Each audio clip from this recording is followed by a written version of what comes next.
What's up guys, CJ here and welcome back to another all-new comic review, this time for Nightwing number 9, Fighting Destiny, a one-shot featuring a team-up between DC Rebirth's new Superman and our tight-wearing titler character. Now, if you've been reading DC Comics long enough, or you're just a fan of Dick Grayson as a character, you know there's a lot of history between these two, and Superman is very central to Nightwing's origin. But there's some interesting new pretext here with DC Rebirth now in full swing. The Superman that inspired this Dick Grayson to strike out on his own as Nightwing is now dead, and in his place is this new pre-New 52 Superman. And this issue does a really good job of exploring not only how that change has affected the relationship between these two, but also this new Superman's place in this universe and his relationship with other heroes, namely Batman.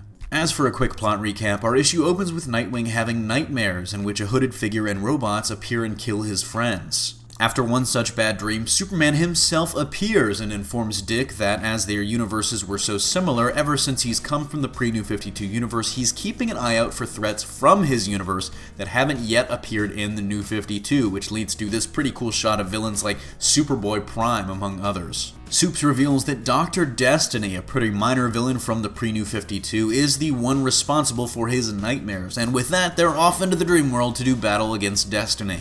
Despite both Superman and Nightwing being conscious, they find that in the dreams they're sadly still shit out of luck when it comes to stopping Destiny and his robot henchmen, as people that Nightwing care about continue to get murked left and right. Seeing that Dick is struggling, and in one of the really big moments of the issue, Clark takes him to a place where he thinks he'd be more comfortable and on more stable ground: Bludhaven.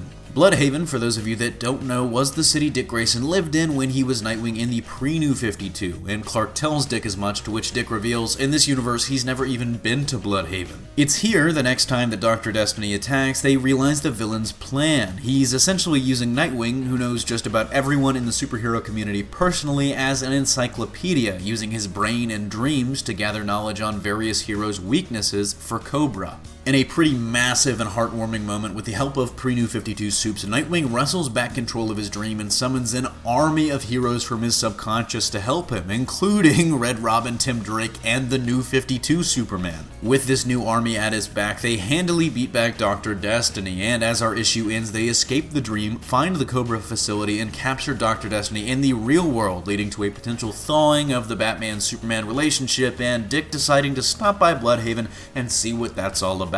On to some pros and cons. Maybe the biggest pro in this issue is the concept. It's very cool to see the Nightwing-Superman relationship, something that's so important to both of those characters, examined in light of the events of DC Rebirth, which has kind of thrown the whole thing into chaos.